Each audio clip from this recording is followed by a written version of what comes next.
A gente tá no pior cenário possível. A inflação tá alta e o juro tá alto. Por que o juro tá alto? Não é porque o governo gasta demais. A gente tinha uma previsão, quando a gente votou o orçamento no ano passado, de um rombo de 66 bilhões. Aí o governo manda uma PEC pra pedir pra gastar mais. E aí, a previsão de 66 passa pra 200 bilhões. É óbvio que eu vou cobrar mais caro pra emprestar pra um sujeito que tá pegando cada vez mais dinheiro emprestado que não tá conseguindo pagar. Porque a gente não consegue pagar a nossa dívida há algum tempo. A gente só tá pagando juros e amortização. A gente não paga, não abate do que a gente tá devendo de fato há algum tempo. E quanto mais tempo passa, mais eu devo. Menor é a chance de eu pagar. Quanto menor a chance de eu pagar, vai ser maior os juros. Não é culpa do presidente do Banco Central. É culpa de quem tá gastando. E aí, beleza, tem uma grande expectativa sobre a âncora fiscal. Eu tava muito esperançoso, né? O que é a âncora fiscal? Estão chamando de arcabouço fiscal. O arcabouço fiscal, né? Qual que é Todo mundo foi entender que era arcabouço. O limite de quanto o governo pode gastar. Eu falei, tá aí, uma coisa que vai substituir o teto de gastos, que vai vir do governo Lula, que eu vou votar a favor. Pô, vai vir uma coisa que vai limitar gasto. Pode até limitar menos gasto do que o teto, mas vai limitar gasto. Independentemente de ser oposição, é uma coisa que precisa ter. Uma âncora fiscal, né? Beleza. Aí o que ele manda? Ele manda um negócio que tem um piso de gasto. Então, no mínimo, você precisa ter crescimento de gasto de 0,6% real acima da inflação. Quando antes você tinha o teto, que você não podia gastar até a inflação. Agora você precisa gastar no mínimo a inflação mais 0,6%. E para além disso, ele faz uma projeção completamente falsa da economia. Porque ele parte da premissa de que a arrecadação vai subir quando ela tá caindo, de que a economia vai crescer e de que ele vai conseguir criar novos impostos que vão arrecadar 150 bilhões de reais para os cofres públicos. Só que aí tem um detalhe. A maior parte dos tributos, dos impostos, a União, o governo federal, precisa dividir meio a meio com os estados e municípios. Ou seja, para conseguir 150 bi a mais de arrecadação de imposto, ele precisa criar 300 bi de imposto. E o cenário que o Haddad está projetando é o seguinte: olha, a gente vai ter aumento de arrecadação porque a gente vai aumentar o imposto e a economia vai crescer. Só na cabeça dele. Aí ele ainda apresenta, e pior, ele não apresentou o texto. Ele só apresentou um PowerPoint. Não tem o texto ainda, não tem a lei. A gente está discutindo em cima de um PowerPoint do Haddad que colocou 2.3 acima de 2.5 na proporção. Mas o mercado recebeu até que bem essa não foi? Recebeu porque o mercado esperava nada. É isso que eu escutei do pessoal que trabalha com o mercado. Tipo, a gente não esperava nada. Veio alguma coisa, a gente já se animou. E tem outro ponto, né? Quando começar de fato, quando vier a lei pra aumentar imposto e a gente souber onde é que ele vai aumentar, assim, porque assim, é um grande aumento de imposto, 300 bi. 300 bi, você vai ter que... Você não vai afetar um setor só, você vai afetar a população inteira. Você não consegue arrecadar 300 bi taxando só um setor. Tem que ser o povo inteiro pagando 300 bi. Na realidade orçamentária que a gente tem hoje. A Glaze tá descendo pau publicamente no Haddad. O Lindbergh deu uma entrevista pra Folha agora falando que o arcabouço fiscal apresentado pelo Haddad é um pacto com o demônio. Eu me sinto inútil, porque, cara, eu não preciso fazer oposição com o governo dele. Fala, mano, o que eu tô fazendo aqui? O próprio PT tá falando que o ministro da Fazenda do PT, que foi o candidato a presidente deles, o candidato ao governo do estado deles, fez um pacto com o demônio. Não tem nada pior que eu possa falar. Assim, eu não consigo imaginar, assim, uma adjetivação pior, assim, pro arcabouço fiscal. Não precisa nem redigir um texto pra fazer discurso na Câmara, é só ficar lendo o tweet da Glaze, né? Eu preciso dar uma estudada no que foi proposto nesse arcabouço fiscal aí, porque assim, eu ouvindo o que você tá falando aí, parece ruim, especialmente a parte de criar um novo imposto que vai doer. Vai doer, não tem a chance de não doer. Sim. Né? E vamos dizer, o Kim, que tudo que ele espera que aconteça mesmo. Aí funciona. Aí a gente chega na meta dele, que é ter superávit, que é começar a pagar dívida. Mas isso não é sinônimo do Brasil tá indo bem. Isso só significa que o governo tá arrecadando bastante pra pagar a dívida. Mas nesse arrecadar o bastante, ele pode estar esfolando a população. O governo arrecadar no país com a maior carga tributária do mundo é dureza, né? O governo tá arrecadando mais. Eu consigo imaginar alguém, tipo, pô, meu Por Deus, exemplo, não aguento mais. O problema não é, na minha opinião, tá? Posso estar falando merda também. Mas vamos lá. O problema não é que a gente paga imposto pra c****. É que assim, eu não sei onde tá esse imposto. Tá ligado? Sabe. É isso. Sei. É isso. Você Mas paga, que eu tô dizendo assim, Tá naquela BMW do Arthur Lira, você sabe. Porra, mas assim, o que eu quero dizer é que assim, a gente paga imposto pra c***, mas como não retorna nada, a gente meio que não vê, tá ligado? A gente meio que fica, caralho, se eu pagasse imposto pra caralho e eu não precisasse pagar a escola pública, escola da minha filha e plano de saúde, por exemplo, aí f***se. Sim, é o país com a maior carga tributária do mundo sem ter o maior IDH do mundo. Então, esse pra mim é que é foda. E a gente falar de criar um novo imposto assim, eu fico até com medo, porque assim, cara, já é muito difícil empreender nessa p***. E onde é que ele vai bater? Vai bater em nós aqui, pô. Classe média é onde ele vai bater.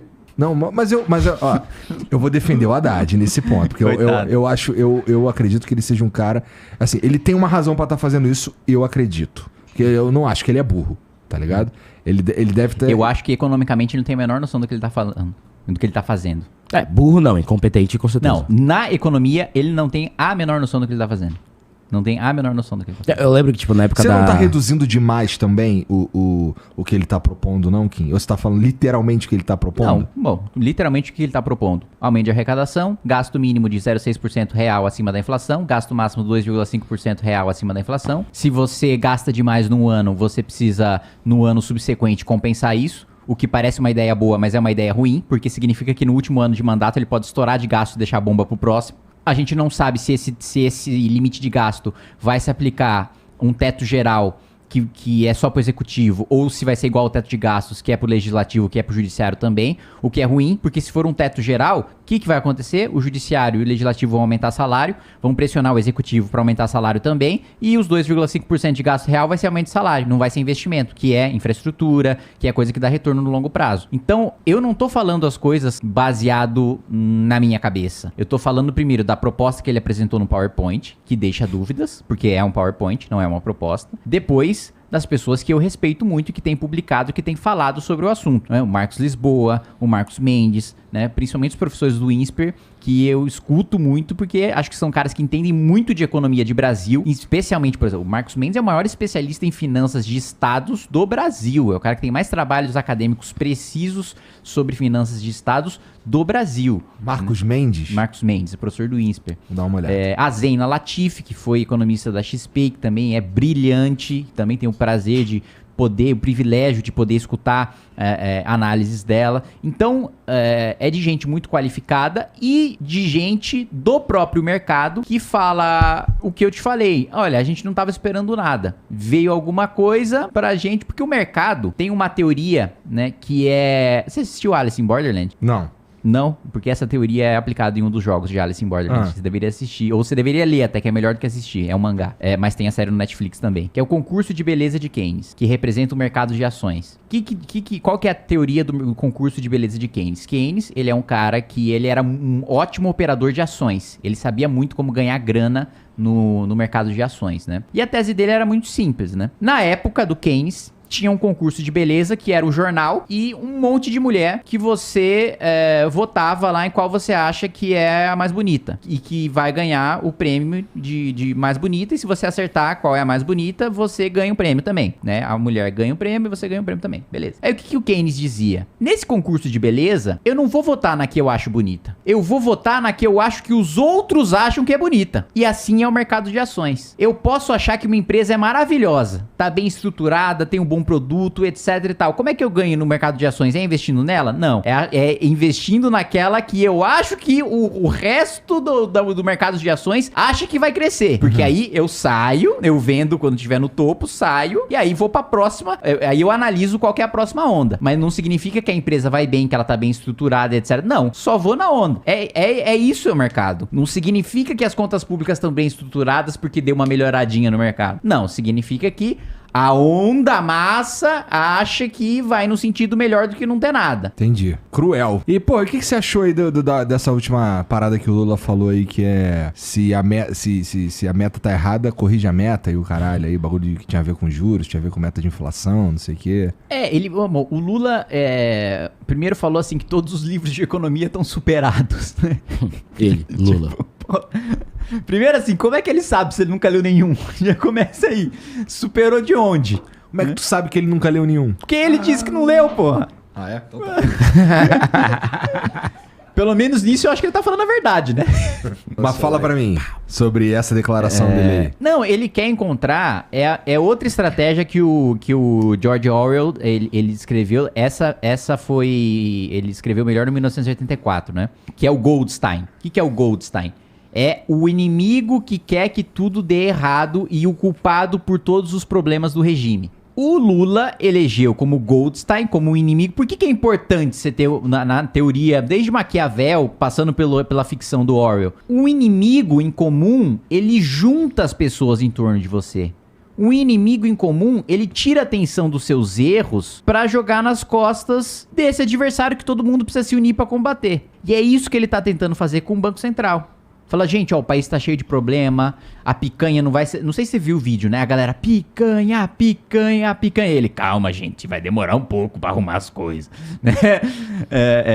Ele precisa de uma justificativa porque ele vai descumprir as promessas de campanha porque foram promessas impossíveis de ser cumpridas. Então ele precisa de um inimigo pra falar, ó... A culpa é dele. Não fosse esse cara aqui, tava picanha chovendo aqui, cantando solta. Mas não, ó o Banco Central, que malvado. É isso. Só que, até nisso eu acho que ele tá errando. Mesmo politicamente pensando, pragmaticamente pensando, maquiavelicamente pensando, eu acho que ele tá errando. Por quê? Porque a população não tem a menor ideia do que é Banco Central. Lula tá jogando a culpa no Banco Central. Ninguém vai colar na cabeça das pessoas que a culpa é do Banco Central, porque as pessoas não sabem o que é Banco Central.